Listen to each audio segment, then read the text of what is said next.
Let's go to the other end of the spectrum now. So we were just briefly talking about lack of awareness of thoughts and bringing some consciousness to some thoughts that may be detrimental to performance. In your experience, let's talk about overthinking. How does overthinking manifest in athletes, and are there any tools that you use to help your athletes that you coach with overthinking? Yeah.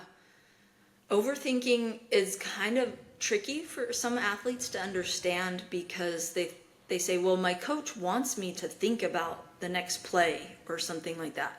So maybe the first thing is just to clarify for them, what is overthinking?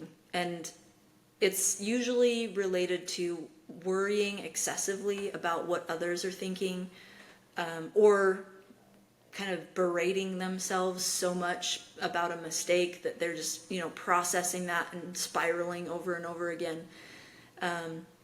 Overthinking also manifests as trying to make in-game or in-practice adjustments that aren't needed. So there is some necessary adjustments, obviously, within sport. You're constantly adjusting. But if you're missing a few shots or hits or putts or, name the sport, that's probably normal, right? Like, no one is going to go 100%, even the best athletes in the world.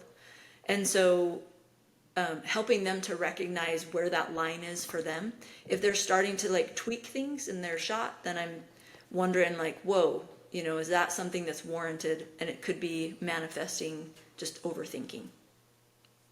So I guess in terms of the second thing, the tools that I would use to help athletes manage that, similar set of tools, self-talk, right?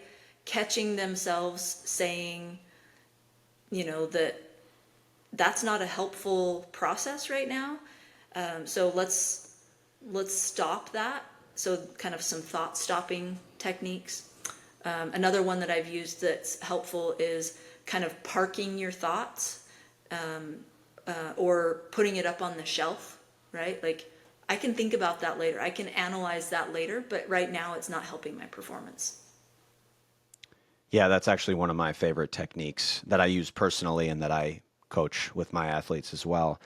To take it a step further, I visualize myself when I'm having some unhelpful or negative thoughts. Maybe it's when I'm trying to go to bed, or if it's an athlete in, or during the course of a game where they need to focus on what's happening right now and not the previous play or some other clutter that's going on up there in the head, is I put things up on the shelf, and I actually have like a box up on that shelf, and I visualize like that I'm putting this thought in the box and then I'm closing the box. So it's compartmentalized. It's up there. I'm going to think about this later.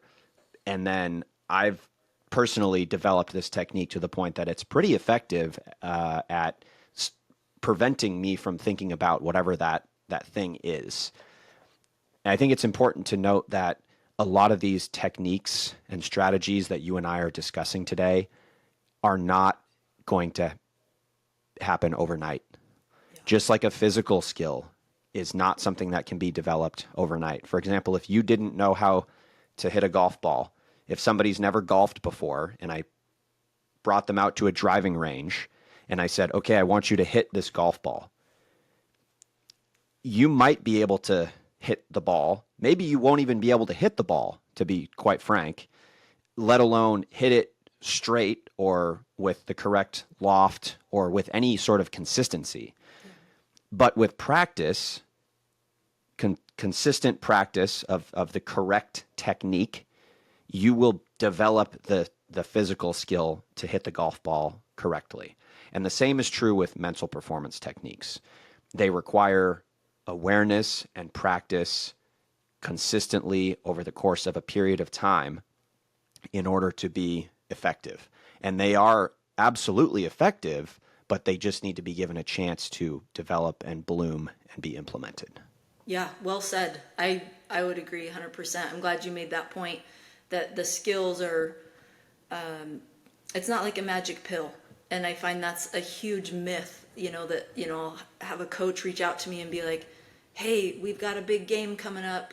Can you come and give a pep talk? And I'm like, whoa, that's not what I do, right? I help athletes develop skills, and that takes time and practice.